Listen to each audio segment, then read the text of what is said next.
교통사고가 나서 가해자 또는 피해자가 돼서 변호사를 선임했는데 해임할 수 있을까요? 변호사를 선임한 이후에도 당연히 위임계약을 해지하고 해임할 수 있습니다. 하지만 위임계약 종료 이후에 문제가 발생할 수 있기 때문에 신중하게 하셔야 됩니다. 이번 영상에서는 교통사고 변호사 선임 이후에 부득이하게 해임해야 될 때 고려해야 할 점들을 차례대로 설명드리겠습니다. 안녕하세요. 교통사고 전문 보상가배상TV입니다. 이번 사고에서 눈에 띄는 점 어떤 게 있을까요? 결국은 기차가 다 책임져야 되는. 명백하게 무과실이 나와야 되는 사고입니다.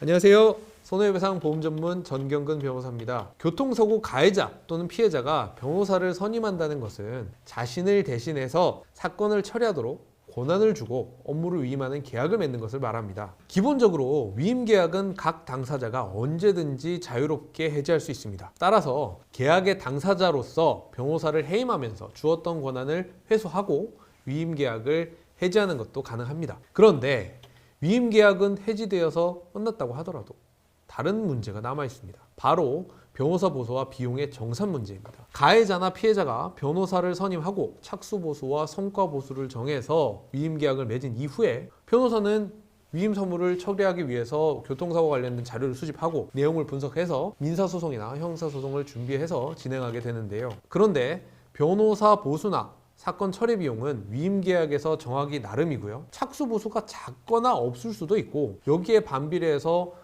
성과 보수가 많거나 또는 전부일 수도 있는데 갑자기 위임 계약을 해지하게 되면 위임 계약에 따라서 변호사가 사무를 처리한 정도에 비해서 보수가 부족한 경우가 생기게 됩니다. 예를 들어서 변호사가 착수 보수 없이 사무를 처리하다가 해임이 되는 경우나 또는 착수 보수가 있다고 하더라도 사건이 거의 다 끝났는데 사무를 다 처리했는데 성과 보수를 받지 못하고 해임되는 경우가 여기에 해당합니다. 이런 경우에는 변호사를 자유롭게 해임하여 위임계약이 종료되었다고 하더라도 변호사가 계약 종료까지 수행한 사무처리에 관하여 보수와 비용을 지급해야 하는 문제가 발생하게 됩니다. 따라서 교통사고가 나서 사건 처리를 위해 변호사를 선임한 이후라면 변호사를 해임하는 것도 자유롭게 할 수 있지만 위임계약 종료 이후에 변호사 보수와 비용의 정산 문제가 남을 수 있기 때문에 해임은 신중하게 선택해야 되고 애초부터 변호사를 선임할 때 신중하게 고민을 하고 신뢰할 수 있는 변호사를 선택하시는 것이 바람직하겠습니다. 많은 분들이 변호사를 선임하신 이후에 저희 보상가 배상에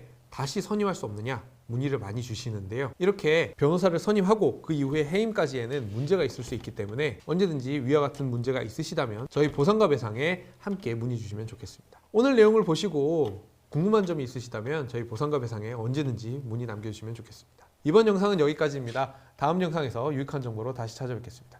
감사합니다.